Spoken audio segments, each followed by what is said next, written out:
the button. This meeting is being live streamed. It is 10:30 a.m. on the West Coast, 1:30 p.m. on the East Coast. No idea what that is, Australian Eastern Standard Time. I think this is the time of the year we're close together. It could be 5:30 a.m. Hello. What's happening, fellas? How's it going? Bill's fresh off. He's got nap head. Nap jitsu. Yes, this is true. I want to go take another. I may. If I'm not saying anything intelligent, it's because I'm sleeping in my head. That's what it is. Yeah, that's the problem. That's right. So what topics do we got today? Well, some sad news. Lou Simpson, the great Lou Simpson, passed away yesterday. Vale, Lou Simpson. I was like almost certain you were going to say Bob Saget died. Yeah, Bob Saget also died. Is that right? I didn't hear that. Yeah, man. Danny Tanner, no longer. He wasn't that old. 65. Nice, yeah. Congestive heart failure. Oh, dude. Cocaine's a hell of a drug. Evidently. I don't actually know that that's true. Yeah, that's probably like slandering the dead or something. Yes. But he's got a good joke. You know, what was always wild to me was his persona from Full House versus his stand-up, which was like super raunchy. Yeah. That was, he had quite a stand-up persona. Yeah. Oh man, that's a bummer. You guys just like ruined my day. I know, man. It was sad. Who's the third one? They always come in threes, don't they? Yeah. Oh. Remains to be seen. Okay. I got a few interesting topics today. Ooh, nice. You can carry me. So I've been looking at. I started reading Dave Collins' Year in Review. It's such a massive tome. It's like a week-long effort to get through it. It must take him a year to write. He must have to start. Yeah, next year's right now. This year's right now. But there's some interesting stuff. He's talking a little bit about commodities. I'm not talking about him on commodities. I've got Funsmith on commodities, which is kind of interesting. Little Substack I found, Watchlist, has this take on Buffett's analysis of Coke, which I thought was kind of interesting. And Drew Dixon at Albert Bridge, thank you. Capital, he's done a little bit on value versus growth in a drawdown. So those are my three topics. JT, what you got? Three, man, you are over delivering. Yeah, I'm gonna let you run with that, Toby. Yeah, toss those out. We can chew on them. I actually have two, so I guess we were all anticipating having to bring a little extra this week. My first one is on cytokine storms, which is a immune reaction that maybe we'll get into, and then being the kind of towards the beginning of the year and a bit of a, you do a little review and soul searching. I did a kind of a post-mortem on why the hell didn't I own Google over the last 5 years? And so there's some numbers and like little back of the envelope math to unpack that might be useful or interesting. I'm going to see what you guys have to say. Okay. Jake, do you want to? I've been thinking about Bridgewater stuff. So if we don't get through, I may talk Bridgewater a little. I also do think somebody was right where, I'm almost certain where Ray said civil unrest and not civil war, but I don't know. I just randomly saw a thread on it today, and I thought that he did in fact say civil war. Well, according to I thought he did, but I don't know. I didn't go back and re-listen to those. I got sent a different video, which I like quite a bit, from their CIO. Did a podcast with Grant Williams in Endgame, and I thought that was pretty good talk. An account I like, Random Walk, was just comparing Buffett's sort of sunny optimism with Dahlia's sort of more dour assessment of the prospects of the US versus China. Dahlia's a big China fan. Buffett's obviously a big backer of the big US optimist in general, and optimist on the US. And I prefer Buffett's view of the world, but they definitely did say Dahlia definitely. I mean, in this thread, Dahlia was like chances of civil war reasonably high, higher than you might expect. Yeah, I guess I just don't know. I need more definitions on war and whatnot. But yeah. What counts as unrest? You have to declare it. Are we not already? Well, there, is it like is it like a political war? I don't know. Obviously, storming the Capitol, does that count? People marching, does that count? I don't know. Yeah, I just there's sometimes when people say things that are outlandish, and I don't even know that he said that. I just think it should be the interviewer, and I've been an interviewer and I missed follow-ups, but like something like that warrants a follow-up. Yeah. What exactly are you saying here? So yeah. No. Let's just move on to your all-weather portfolio. Yeah, that's right. I don't know that I would characterize him though as like a China lover, although that one answer people are going to skewer me and be like, didn't you see what he said about that? But I just kind of wonder, I do kind of buy into the idea that like, the US got to set the rules for a while and now the rules are changing. And I'm not sure that we're actually hungry enough to navigate that change. The American eater is always hungry, Bill. That's true. But the American worker is very hard to find. Ouch. Do you think that that's a stimulus as a result of the stimulus? That seems to be like the prevailing narrative, right? No, I think for a long time, I don't know. I think America's as a country spends more than we earn and not as hungry as people that need it more. I don't think that's like controversial. Go try to find a bar back. Maybe they need to pay more. But you can't. So typically not done by Americans. I mean, a lot of jobs. I don't know. We'll see. Yeah. I've been a bar back. That's all right. I have too. I had a great time. Yeah, so did I. It was fun. A lot of non-monetary benefits. JT, do you want to take it away? We'll let you kick it off today, since I'm always relegating you to third place. This will let everybody close down early. You can turn it off as soon as JT's done. Well, maybe I'll save my part 2 for the very end. But we'll save the side. But do you want to save the side? Well, no. It's up to you. Let's do cytokine storms first. Last time we talked about E.O. Wilson and this idea of group selection over just purely gene selection. And it got me thinking about humanity as this sort of like super organism, which is something that Wilson espoused after looking at ants and seeing how they operate as this sort of super organism that seems coordinated at levels that don't make sense if you just look at their very, very simple biology. So let's, the Spanish flu, 1918 to 1920, right? And it killed 40 million people. And a lot of those people were 20 to 40-year-old healthy people, which is like shocking and scary, right? If you were actually living through it and, a reasonably healthy person. As far as probably the life years lost and the quality of life years that were lost in that, it's like way different than COVID, right? Where COVID sort of had a lot of more towards the older people that fell into it. But anyway, at that time, the global population was about 1.8 billion people. So 40 million on 1.8 billion, that's like 2.2% of the population. So if we had a similar equivalent of COVID today on a 7 billion population, that'd be 150 million people who would have died from COVID. Versus the roughly 5 million, I think was the last statistic that I saw. So like 5 versus 150, like dramatically different, right? So we got probably very lucky actually with the severity of COVID relative to what happened in the Spanish flu.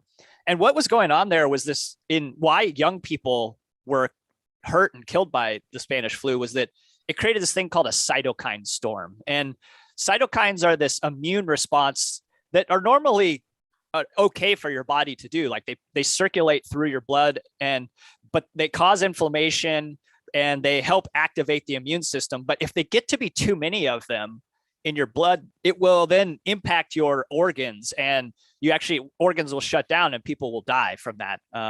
So it's like going back then to Wilson and this idea of a superorganism of humanity. It has me wondering is it possible that COVID triggered a cytokine storm at a societal level? Like the superorganism has this immune response to a pathogen. It's not biological as much as it actually is like a societal response. And so we're seeing all kinds of inflammation. We're seeing organ failure, like sort of like the trust in our institutions seems to be eroding. And a lot of this, my thoughts are like dovetail in with this podcast I listened to with Dr. Peter Attia that he did recently, kind of on a COVID update with these other two doctors that was really good. I enjoyed it a lot. And he was lamenting that he felt like, COVID's been bad, but from a societal standpoint, like sort of the loss of trust might be the biggest casualty of the whole thing. And when we actually do need to coordinate again in the future for something that's worse, like if we actually had the Spanish flu, like people might be like, you know what, you kind of dicked me around this last time. I'm not going to listen to you this time, right? And so it has me thinking like, all right, well, what can we do? What's the societal equivalent of trying to clear out the cytokines? So in treatment for a biological cytokine storm, they will give steroids to help reduce inflammation, and then do actually like dialysis to clear out the cytokines out of the bloodstream.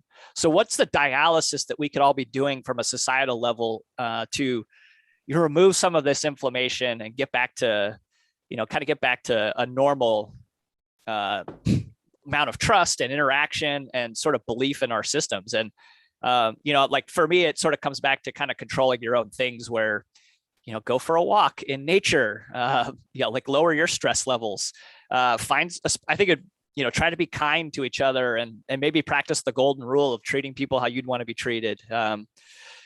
Humility probably on the part of our leadership would probably go a long way right now, I think. And that was actually one of the most troubling things about that Attia podcast was some of the things they told about the NIH and the CDC were just like, level 10 oof, just like really like, oh my God, that's pretty bad. So I probably shouldn't get into like the specifics. I don't understand them as well as probably a lot of other people do, but just the lack of transparency of what's supposed to be science-based and, open book when you're trying to be scientific. Like that's a big part of the scientific method is share the data, let other people look at it. They kind of have kept a lot of that stuff to themselves and ignored a lot of the other outside scientists who they would normally advise. Like they shut them out and have just like stayed on their own sort of party line or company line. Anyway, I think it's kind of interesting to imagine the human species as a bigger superorganism, and maybe we're experiencing an immune response to a potential threat. Yeah, when it all first started happening.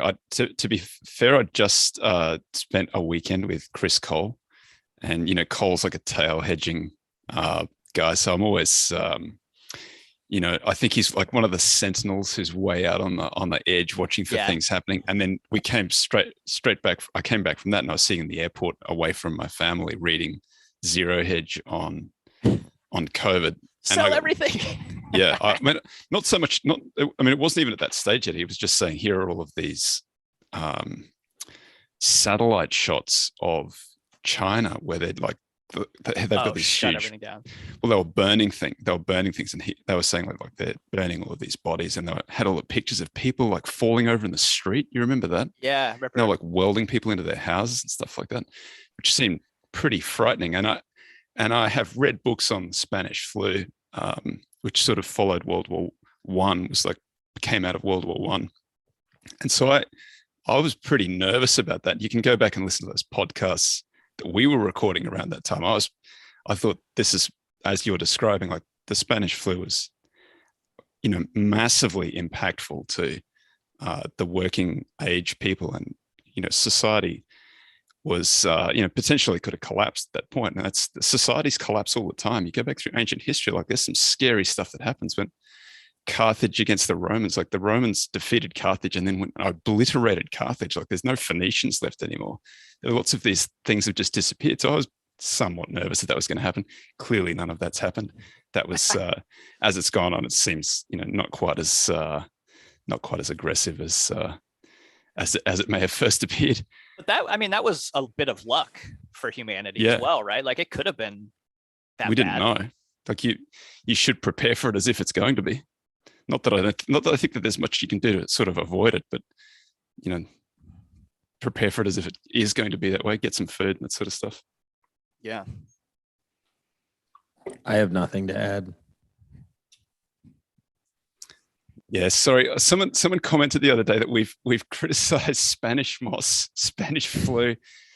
Lo siento, amigos. I don't mean to be. I'm not criticizing Spain. Someone's left a comment. Spanish flu is great branding. It came out of the US. That's also a lie. Nothing bad comes out of the US except for Alabama football. Oh, yeah. I think wasn't it like came out of like Missouri or something, and then went taken. It was from the Spaniards. Everybody knows it. What I mean, it's a conspiracy that you're talking about, man. What was the Spanish moss? It's very invasive in Florida. It's very invasive. Okay. You don't want that stuff on your trees. We're beating up the Spaniards, but it's invasive. I got love for Spain. I went to the Basque region, had some pinchos. That's not how they say it, but it's fucking good food. Really good food. They have these bars and you like walk around and you can get a bite of foie gras. It's like the best foie gras ever. That duck was tortured for me. Yeah, poor old foie gras. That's what I did myself at Christmas. Goose, wasn't it? I thought it was goose liver. Isn't that foie gras? Probably, yeah. Whatever it was, I'm glad that it had a terrible life because I enjoyed it. Yeah, I do that to myself in the silly season between Christmas and New Year's. I turn my liver into foie gras, like a stuffed goose. I mean, I do. I guess I kind of I don't know on the COVID stuff. I'm just glad I'm in Florida, man. What do you mean by that? I mean that I if you didn't tell me COVID was going on right now, I would have no idea. Really? No, yeah. There's nobody's wearing masks or anything? Very few people. Interesting. We're all outside all day. That's fair. I'm worried about my kids' school, but like they survived Delta and they'll survive this. And I don't know, man. It's time to get back to it, in my opinion. But I'm also not at risk of death at the moment. And I was scared during Delta. So we'll see. There's a kind of think live and let live is a pretty good philosophy at this point, given all the data. There's definitely a panic going on here in California. There's a lot more. I've noticed a lot more of the N95 mask where people were sort of rolling around with the, just California's the temporary ones. Nuts, man. Y'all are out of your fucking minds. Well, not all of us, but most of us are. Yeah. Yeah. Collectively. JT, do you want to do Google, or do you want me to let me just this little Coke? There's really nothing to this little Coke analysis. I just thought it was interesting. It'll take me 2 seconds, and then do Google. But Watchlist Investing is this Substack. They just reminded me of the great analysis that Buffett did on Coke. Was basically this: as long as the unit sales of Coke are going up and the share count of Coke is going down, Buffett's analysis was this will probably work out. Given that it was like, it looked like he was paying more than he had ever paid in the past, but they hadn't done any of the international expansion that, we now know has been so successful. I just thought it's one of those really elegant, typical Buffett, boil it down to like 2 kind of moving parts, make sure they're going in the right direction and just let it happen. Which Swedish match? That worked out okay. Charter. Swedish match. Yeah. Sell more nicotine pouches, retire shares. That works. It's working. It reminds me of the Zeckhauser. There's a book that somebody wrote of all of his analytical maxims. And Zeckhauser was this professor at Harvard who was an economist, but he was also like a world-class bridge player. And Buffett and Munger were friends with him. And one of the things that is in that book is that like good analysis typically requires a denominator. So you're always trying to like figure out like per unit, those per something. And that you could see it in Buffett's, like when he talks about things and he says like, every whatever 8-ounce serving of Coke is, 1/8 of it goes to Berkshire, basically. Like he does these little interesting kind of per unit calculations all the time. And it's really smart, but I think that's where he got it from, with Zeckhauser. Yeah, it's a good approach. Do you want to do Google? I just wanted to sort of mention it because I thought it was just an elegant little solve, and I just wanted to sort of start using it myself. So I thought it was a good approach. The other thing that's nice about Charter, even though, it's a cable company and people hate them, is then they use, at least my perception of their strategy, although Comcast pricing is not that much different, but, they use their scale advantage locally to drive prices down, which makes overbuilding less enticing. It's a nice sleep at night stock. Until rates go up and they can't refi their debt. Now I'm in a poor house. That's a zero. It's a question here. Is Zeckhauser the unknown and unknowable guy? Wasn't that? Sorry, folks. Dick Cheney. Your phone, Brewster. Jeez. Donald Rumsfeld, right? Or Rumsfeld. That's what I meant. Sorry. But somebody didn't you gave one of your veggies was on the different quadrants, right? Oh yeah. No, I don't think that was him. I know which one you're saying, but I don't remember. Let's do Google. Yeah. Why didn't we all just buy Google and go to the beach? We could. I think it's reasonable. I've heard people are buying it now. I haven't closely looked, but if you don't like it. We'll get to that too. But all right. So this comes from when I look at Google and I say like, okay, why haven't I owned it for the last 5 or 6 years? And I've been to the campus multiple times. I know lots of smart people that work there. I'm very impressed by the culture more generally. Read a couple books about it. Recognize that search and the ad sales from search is easily one of the best businesses to ever spawn on planet Earth. Like it's incredible. Knowing all of that, how did I miss it? And like really trying to rub my nose in this mistake, because it's one of those big opportunity cost loss that's really hurts. So it's good to unpack it. So in this process, I tried to put myself and transplant myself back to 2015, and then just look at all of the numbers, the financials from like say 2010 to 2015, and just sort of like get a sense of what would I have paid in 2015. And if I looked forward another 5 or 6 years of what I thought the business might do, what would have been a reasonable expected return, and then what actually happened. So I'm going to walk through the numbers, and I might move kind of quick, but I should probably like put this together into a tweet storm or something so that the numbers are a little bit more easy to follow along. But so in Google's income statement from 2010 to 2015, revenue grew from 24 billion to 66 billion. So we have a 22% annual growth on revenue top line for those 5 years. Okay. Operating margin in 2010 was 35%. That went down to 25% in 2015. I don't know if this is like moonshots or whatever the hell was pinching the operating margin, but margin was trending down. And then you had the 2015 valuation, the EV to EBIT was 19 times. And the average EV to EBIT over that 2010 to 2015 period was 17 times. So it was roughly trading kind of where it typically traded in 2015 if I was to consider buying it. So you had a market cap of about 360 billion, and an EV, the cash balance was had started out at 24 billion in 2010 and then gone to 63 billion. So the cash balance actually was on a 20% CAGR as well. And so backing the cash out, you had an EV of 307 billion in 2015. Okay, so let's start from there. And then I imagine like, okay, I'm going to make projections to the year 2021. Like, what would I have expected this business to do? So I assumed 15% CAGR, which it was 22% I said previously, but a company that big, if you look at the base rate book that Malbosan put out, you would say, boy, there has to be something really special going on here to ever imagine that you could keep compounding at that level. So I'm just going to back it off. I'm not going to say it's dying, but I'm going to back it off somewhat. Okay. So 15% CAGR. That would make then revenue growing from 66 billion in 2015 to 152 billion in 2021. All right. I'm going to assume operating margin falls to 20%, which remember it had gone 35, 25. I'm going to assume it kind of found a reasonable level of 20%. So that would then make earnings grow from 17 billion to 30 billion from 2015 to 2021. And then I'm going to stick a 20 EV to EBIT multiple on that. And like I said, it was 17 for that average of 2010 to 2015. So I'm kind of already imagining a pretty good exit multiple at that 2021, I think.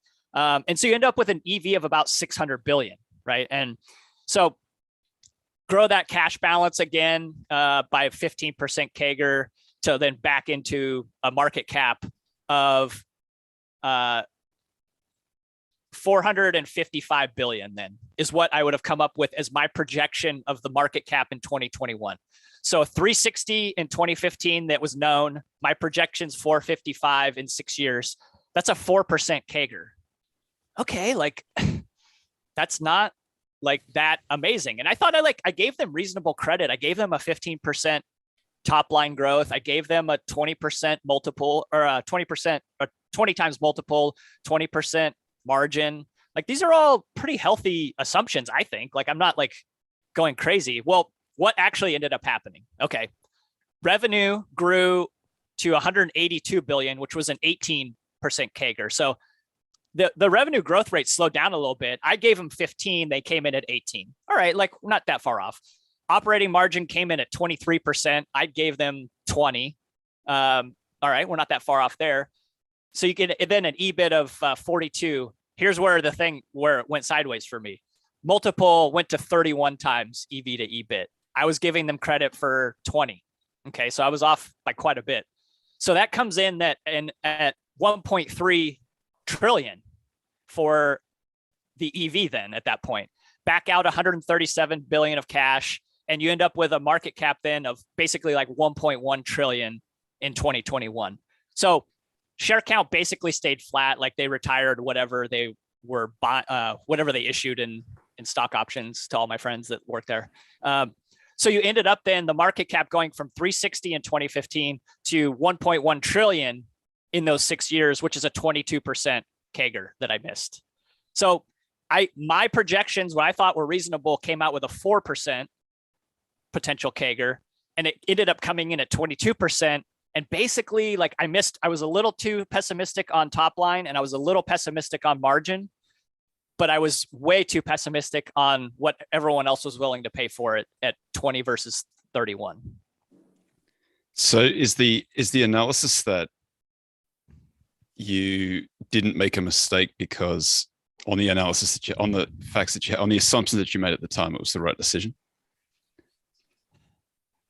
I would say that my all sort of false humility aside. Yeah, no, my down the middle base of what I imagined the business would do was probably a little pessimistic, and even looking at it today. So it was a little bit more right-taily of an outcome, which you maybe should have expected with such a great business and so many smart people working there and so many ways to win.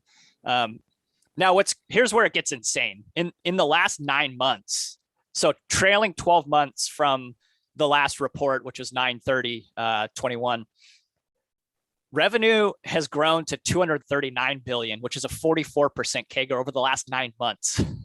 Whoa. Operating margin jumped to 30% from 23. Whoa. Yeah. So EBIT 72 billion, which is 105% CAGR over a year. Whoa. And then so the multiple actually came down a little bit from 31 to 25 EV to EBIT, but you still end up with a 77% CAGR in the EV over the last 9 months. So this thing just went absolutely, I mean, it's insane. Why did it take off? Is it a lockdown thing or what is it? Dude, I think it's I think it's lockdown, everyone on the internet all day long now. I don't know. I mean, Bill, you probably have a better idea why. YouTube? Yeah, maybe I think they reined in some spending. Buybacks started to become a priority. Get some more e-commerce, more advertising, travel advertising starts to come back. I don't know exactly all the reasons for the inflection up, but I think like I do think like so if you just hang like a 75% tax rate on a 20% EBIT or 20 times EBIT multiple, you're at like 26 times. I don't know. I think the ROIC probably requires slightly higher multiples for this business. I mean, especially if they're doing buybacks, right? Instead of like moonshots that don't ever materialize. What? Yeah, that's okay. Yeah. Well, and then they got GCP starts to show some flash, and I don't know. You start to get some religion on what actually matters from spend, and you get a CEO change. That guy gets focused on some things. I mean, there was I bought it when the CEO turned. Like I increased my position when the CEO was named, and actually I thought it was less of two people's pet project and closer to a business that was going to be run for public shareholders. Good man. Good comment here from Dylan Thompson saying Google going to rein in headcount expenses like Bezos to Amazon back in 2018. I tend to agree with that. I did a deal with them when I was general counsel of a telecommunications company in Australia, and we were just astonished at the amount of money that they spent. Like they all flew first class. Oh yeah. To us. As a shareholder, I don't know that I really want that, to be honest. But they have that lever to pull at some point. It doesn't have to be now, but if they ever look like they're going to miss numbers, hey, everybody, you got to fly business class now. Do you guys want? I mean, YouTube is a fucking monster, man. My kids don't even watch TV anymore. Like, and I don't know, like thinking like really long and stuff, like IP that's tied to the bundle. Like my kids just watch. I mean, I guess Viacom bought Ryan or the rights to Ryan or whatever. Oh, the kid who does the unboxing. Yeah, well, he had like Ryan's Playhouse or whatever, but like my kids watch stuff like the Fun Squad and just these families that pimp their families out. My kids love that stuff. Yeah, it's bizarre. Kids like to watch other people play video games and then yell over the top of them while they're playing the video games. It's so annoying to listen to.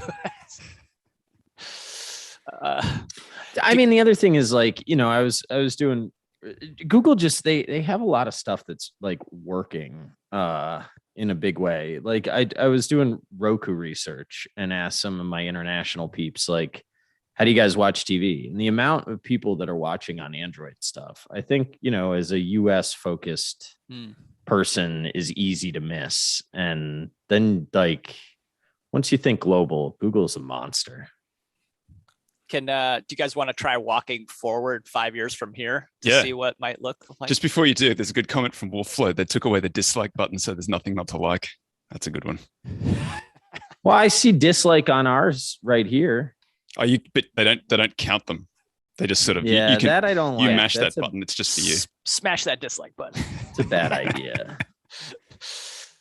I'll do it, and I'll come back with an actual, not off the top of my head answer. You've done some analysis, JT? Yeah, of course. So we'll try to walk through the same exercise, but from today looking forward, what might it look like? So let's assume first of all that like trailing 12 months from 9/31 is close enough to call that 2021, and we'll just like work forward from there. Let's assume revenue grows at 15% CAGR for the next 5 years. It was 18 the previous 5 years, but they just had this monster 44%. Still haven't learned your lesson, JT. I know. Fuck. Someday there's going to be some reversion to the mean where you can't just grow to the sky. Well, you just put up 44% last year. Like you would think that maybe that was pulled forward a little bit. I'm not criticizing. How often are you going to be too pessimistic on your assessments? Like not very often. All the time, apparently. So revenue then at 15% CAGR grows from 239 today to 480 in 2026. Okay. Let's give them an operating margin of 25%. Like I said, 30% this year, but let's just say that there is some drift downwards there. Like it's tough to run a business and be that profitable all the time, but they continue to do it. So that gives you earnings growing from 72 billion today to 120 in 2026. Okay. Let's give them a 25x EV to EBIT. They've averaged 24.5 over the last 5 years. We're paying up at the end of this terminal value. All right. So that gives you an EV of 3 trillion. Okay. Modest. Yeah. 3 trillion is a big business. We're going to assume the cash balance of today grows at a 10% clip, which matches the last 5 years. So that's going from 142 billion to 234 billion. So we'll back that out to give us a market cap of 2.7 trillion, let's call it. All right. So going from today, 1.8 to 2.7 in the next 5 years, that's an 8.8 CAGR over the next 5 years if they can deliver those results, and that's what people are willing to pay for it. Well, let's then also assume another 2% share count reduction if that's if they're buying back shares, which looks to be what they're starting to do. So even with very optimistic assumptions, I think, maybe I'm wrong again here as always, but 15% revenue growth rate, 25% operating margin, 25 times EV to EBIT, you only get about a 10% expected return from here, which, I mean, 10% is okay, but like there's still some level of execution risk baked into getting to that 3 trillion. I put together a little bit more of a bearish scenario, let's call it. Is it because maybe I'm wired that way, but let's just assume that they grow 5% revenue growth rate off of a huge base. No way. Huge base. No already. Way. He's doing a pessimist. I don't care. It's not realistic, in my opinion. All right. Well, let's just humor me for 2 seconds. All right. That gets you to about 300 billion in revenue in 2026. All right. And by the way, like, is this real or is this nominal?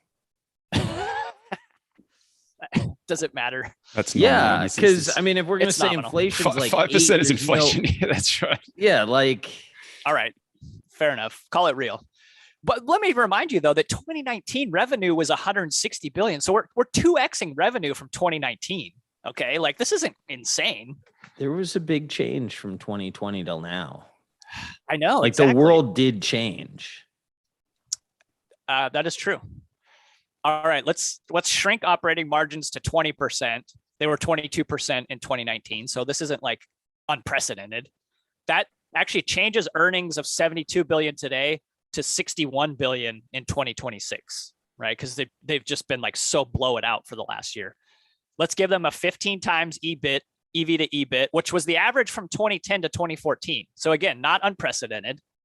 That gives you an EV of 915 billion. Okay. Let's assume that the cash balance stays at 142, and then we're doing pessimistic, and we're going to say that they kind of piss away some of the money. They don't do buybacks. It's all moonshots and first class tickets. So that gives you then a market cap of 773 billion, which that's a negative 15% CAGR from today to 2026, if that's what happens. So I don't think these are crazy pessimistic assumptions to have 5% revenue growth, 20% operating margin, 15 times EV to EBIT, and you end up with a negative 15% CAGR from here. It's not going to happen. Well, I'm not saying this is a likely scenario, but I don't think it's a 0% chance. Do you? I think that plucking 5% out of the air is not. Yeah, I think it's very, very low probability scenario. Yes, I do. You could be right. I'm not saying that you're wrong there, but just if you're trying to wrap your mind around the potential things that could happen. I understand, but like to the upside, you got Waymo there. Like that's not nothing. You got GCP there. That's not nothing. You got a continued structural move to digital advertising. You got the world going more mobile. Like, man, 5% is tough for me to buy. I'm not saying it's impossible, but I don't think it's probable. Well, which you don't either, to be fair. You're saying it's a bear case, but yeah, I would say that you really cannot believe it if you're going to be long from here. I do not. That's fair. Bill Nygrun's been pretty good on this on Google for a long time. Oakmark's had a holding in it. His analysis has been basically the problem is the accounting rules, the treatment of other bets, expensing other bets when they capitalize other bets and they do a few other things. And basically they say you're getting Google's search business for less than an S&P 500 multiple once you sort of back everything else out. I think with a lot of these tech companies, I haven't quite fully figured out how I like to do it, but I almost think of like shifting the income statement where like 2020's expenses should actually be comp to like 2021 or 2022 revenues, if that makes sense, because they're spending so far ahead of when the revenues come in that if you're looking at the margin, it's like artificially compressed relative to how like what reality is. I mean, the thing that is crazy to me is like, even with that growth, like I'm just looking at 2020, right? But $65 million of cash flow provided by operations, despite that kind of growth. Like, that's fucking crazy. It's your typical business, like working capital ends up like, taking some money, and like, growth is not cheap. And these guys are just like showering themselves in cash while they grow. It's insane. So, agreed. But I mean, the buybacks really ramped up. That I think got the market excited. Is it net? Are they net buybacks, or are they just mopping up all of the option issuance? No, it crossed over like 2017-ish. Actually, they stopped. It kind of peaked in 2018, and it's been starting to tip over and trend downward as total share count. They need to lever up and bro down. That's the Apple playbook. Yeah, well, it got into 3 trillion. Remember when $1 trillion was a lot? When did the first company hit $1 trillion? That was only a few years ago. Yeah. I mean, just looking, and my data feed might suck, but just like looking at consensus, 80 billion of free cash flow in 2022 on 1.7 billion of EV. I mean, you're like a 4% free cash flow yield a year out, a year and a half out. That's like, it's not that rich. Question from Annabelle Miller. What do you think you faded to? Hold on. This is an interesting question. Annabelle Miller says, isn't the Web 3.0 premise that Web 2.0 ad-driven business models are defunct? What is Web 3.0? Well, my understanding of some of the goal of Web 3.0 is to distribute some of the economics back to the people and away from those companies. I don't give a shit what the premise of it is. Like, we are not even close, in my opinion, to like proving that it's going to be a mainstream concept. And I kind of view a lot of, I mean, I say like, I'm crypto curious. I say I'm interested in these NFTs. I've also said like, I am curious for the same reason that I should have been curious about the internet in 1999. I mean, I think these could be like 20 or 30 years away. And the idea that like, I don't know. I don't know how it's all going to evolve. I got to think Google has some sense of how it might evolve. I also think it's interesting that Web 3.0, I guess there's different nodes it'll all run on, so it may not need GCP. I did see a funny tweet that said Web 4.0 is just going outside. Yeah, I mean, look, it's a risk. I think like Preston Pish sent me some stuff through I forget what the wallet was, but I think I talked about that when he sent me Bitcoin over a wallet, and I was like, whoa, this is crazy. I mean, when you think of international remittances, when you think of like, the banking or the rails and whatnot, I don't know I don't know how the back end tech works. I have a hard enough time following the company as I own.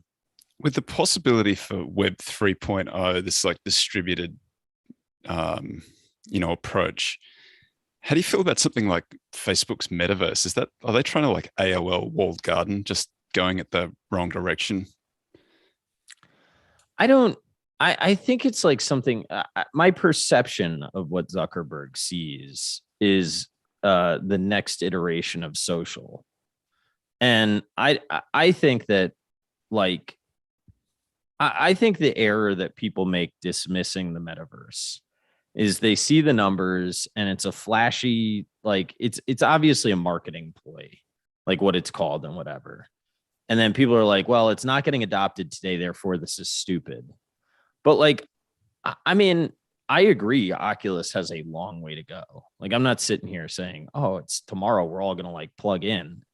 But to sit around and hang out and like I totally, if there was a world where my friends from Auburn and I all had some sort of AR or VR, well, this would be VR glasses, and we could have watched like the Alabama Georgia game together, I would totally do that stuff.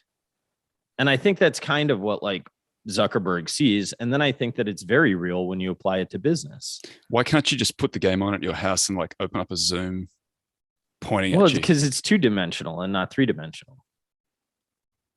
I mean, there is an element of feeling that's different when you watch through the Oculus. That's sensory. I mean, it's why people get motion sickness. Nausea, is that the feeling? Yeah. Well, some people, yeah. I mean, it's a very cool idea. And I think if you're Zuck and you're looking at like how much cash this business is printing, I mean, I don't know, it does seem like a logical place that the world could go. So to just like not invest in it seems like death to me. Like that sounds crazy. At a minimum, I got to think he's going to get some advertising insights from all the R&D he's doing. And if that can take him into the next 20 years, then this thing's a home run. Even if it's maybe not NPV positive. It's like milk. Right? Like maybe it's just the loss leader. Zuckerberg is cookie licking by naming FB Meta, trying to scare the other kids away. Yeah, it's pretty funny. I mean, my boy Francisco thinks Roblox is like the best metaverse play. Your boyfriend, Cisco? Yeah, that's right. Oh. And I think, I think he's got a pretty compelling argument. It's a damn good business model, at least it appears to be. Toby, do you have more? I thought you had a couple extra items. I get some bits and pieces. Throw your questions in, guys. I'll just, these aren't particularly, nothing's particularly big here. I was just kind of throwing them out. So Terry Funsmith talking about commodities, because I read, as I was saying before, I read Dave Terry Collins. Smith? Yeah, change his name to Funsmith. Did I say Terry Funsmith? Terry McFunsmith. Yes, Terrence like McFunsmith. Tim Apple. Tim Apple. Just so everyone knows who I'm talking about. Warren Berkshire. Right. After reading Dave Collins, it's Dave's written a little bit about commodities and how commodities have basically not participated in the last sort of 13 years or 14 years, whatever it is, and that you can find all those charts that show there's extreme sort of disparities between the equities versus commodities. Pick your commodity. We're at a wider spread than we were in 1999. Whether that's meaningful or not, I have no idea, because it's the natural state of commodities has tended to be, I think, it's deflation because we get better at pulling stuff out of the ground. Having said that, we're doing more increasingly heroic things to pull energy out of the ground. So maybe that does get harder and harder to do. And there's a lot of facts and figures in his little article. So I was just sort of interested in this little thing from Terry Funsmith, where Terry Smith at Funsmith. It is a great name for a fund, by the way, or for a firm. He said that the first order of commodity prices kicking off isn't felt by consumers. It's felt by, because they tend to be their first order goods consumed by producers or consumed by manufacturers, consumed by businesses. And so they impact business profitability before they impact consumers. But the way that they might show up is like some increase in the discount rate. So, a high quality company definitionally has very high margins and can control its margins. And if its input costs go up, depending on what portion of those margins the input costs consume, that's how much you impact the profitability. Maybe that increase in the cost cuts the margins warrants an increase in the discount rate. So you see some of these companies that are intensive consumers of commodities being impacted. I don't know if you then necessarily want to go and get long a whole of these commodity plays. They haven't been particularly good. Although, gold does look interesting. Energy's been running. I don't know. What do you guys think? I think that you said that high quality companies have high margins, and there's one amendment. They can have high turnover and low margins, right? That's another way that you could run that. Like Costco, for instance. But I agree that they have pricing power. I do not. I talked to Will Thompson. Will runs Massive Capital, and I interviewed him. It's coming out, I think, in 2 weeks. And he said something that I think is really right.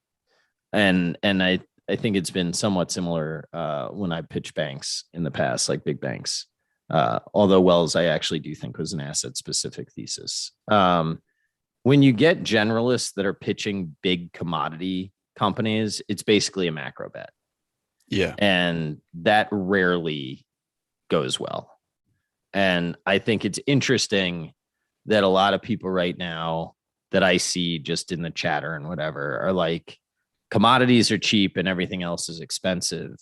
But then it seems to me that they're projecting, at least some of these people are projecting that we're in an everything bubble.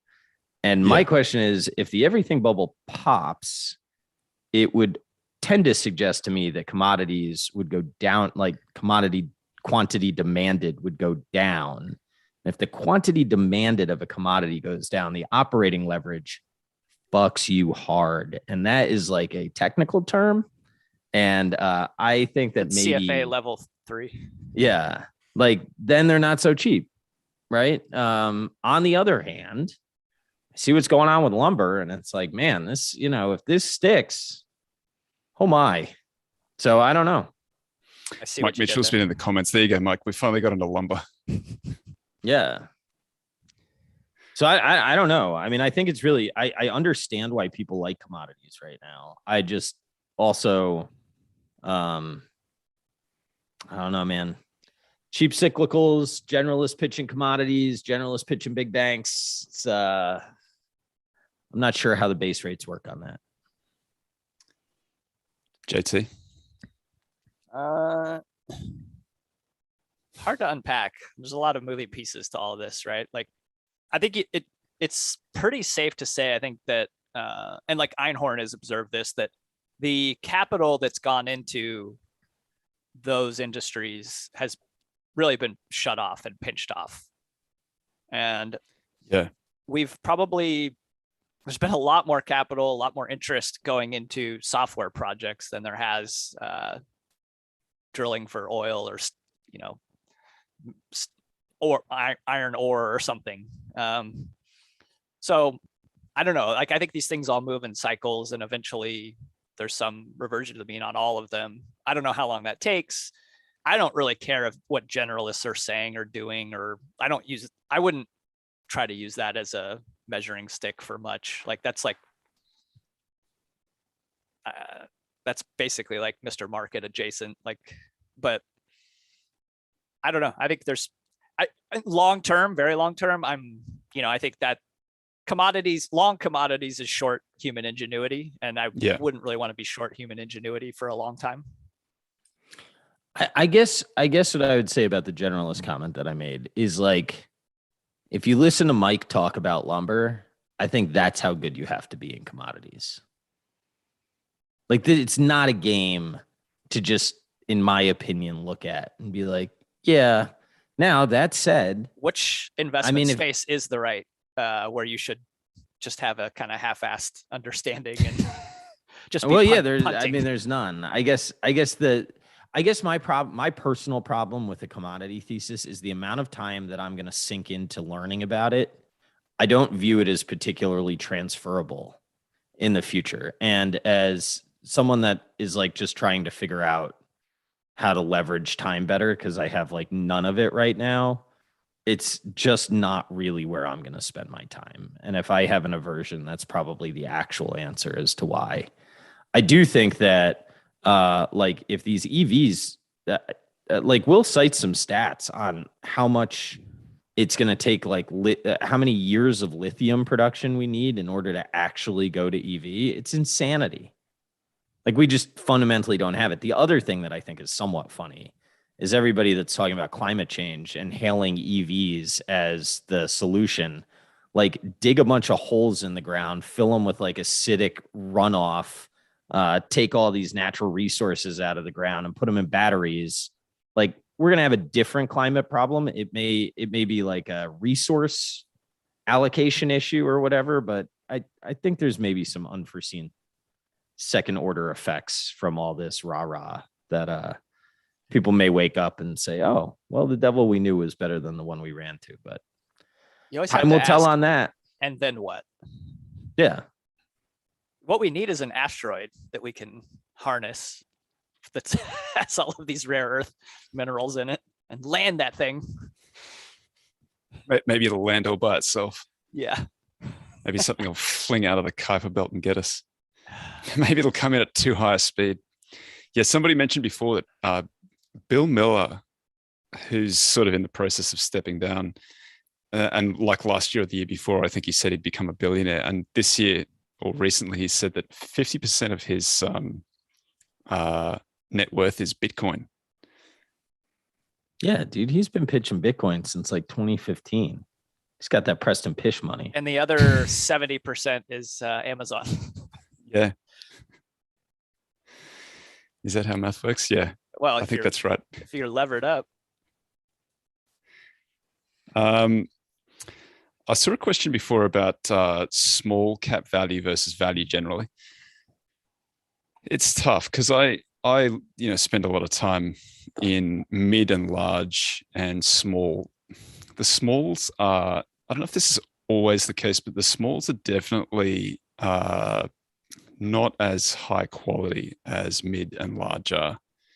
And the smalls trade at a big discount to mid and large. So the question is the discount to mid, is the discount to the smalls, or is the multiple low enough to justify the discount that, the lower quality that you're getting from small? I don't know. It's hard to, I honestly don't know. I sort of, my feeling, and I know that this is completely counterintuitive, I sort of feel like mid and large value is a slightly better place to be than small value, even though it is a little bit more expensive. That might be complete heresy. It might be 100% driven by multiples, but well, so the small value is the only style box right now that's below its 20-year average PE. All the other ones are above their 20-year average. Yeah, I've seen that.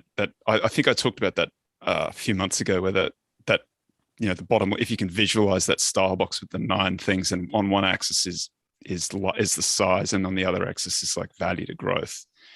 The bottom left-hand corner, which is small value, is the only one. It's at like, what did you say, 95% of its long run mean? Yeah, it's not like it's insanely cheap relative to its long run, but it's the only one below.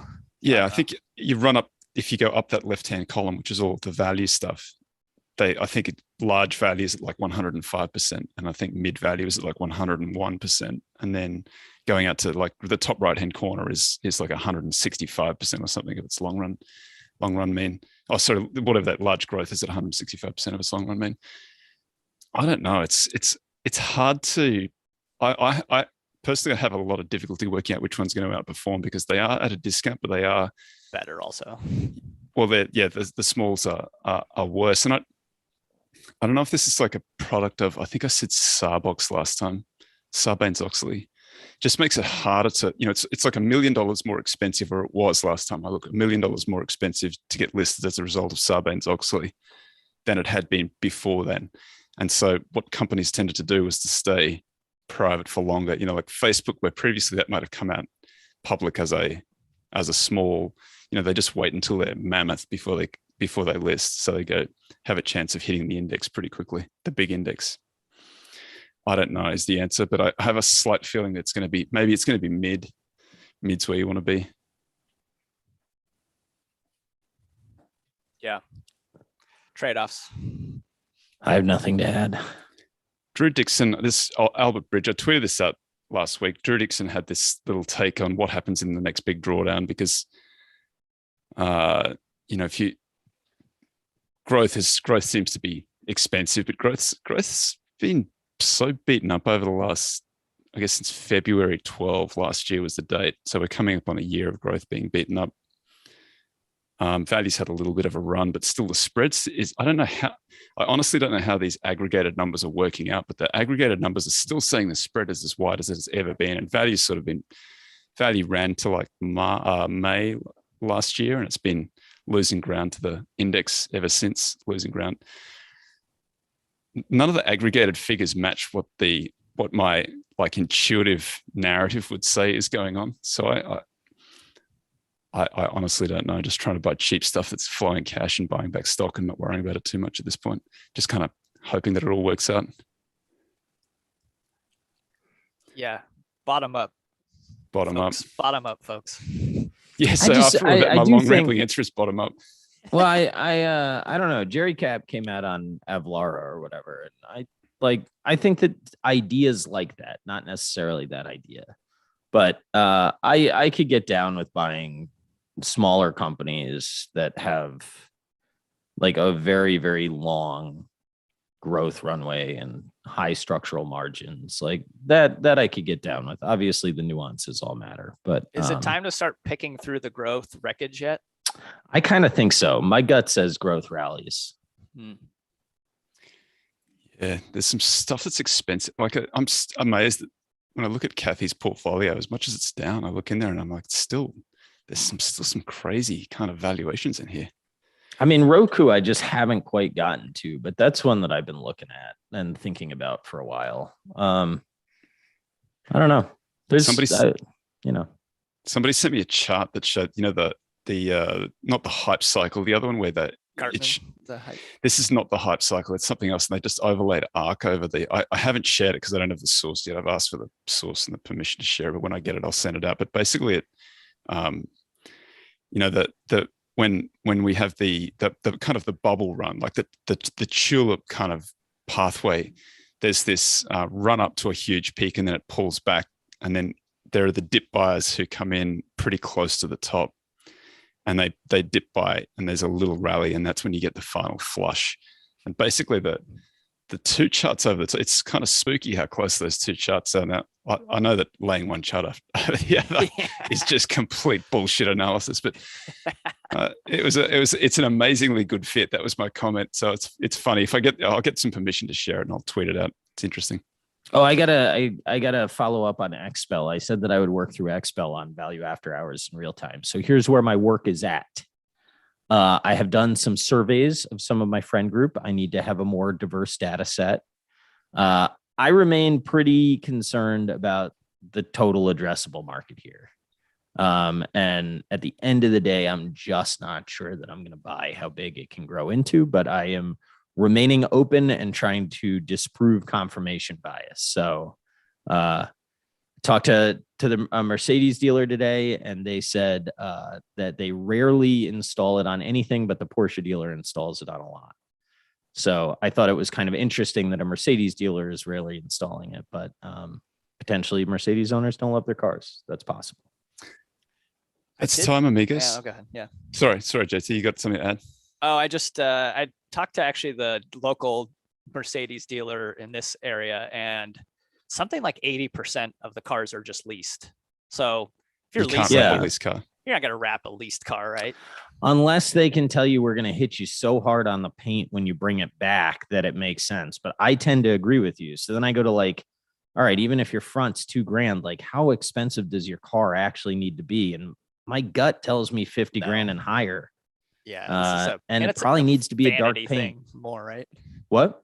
It's more of a vanity thing too, isn't it? I tend to agree with you. Yes. Which is why I have a hard time trusting the growth. We're over time, amigos. This was fun.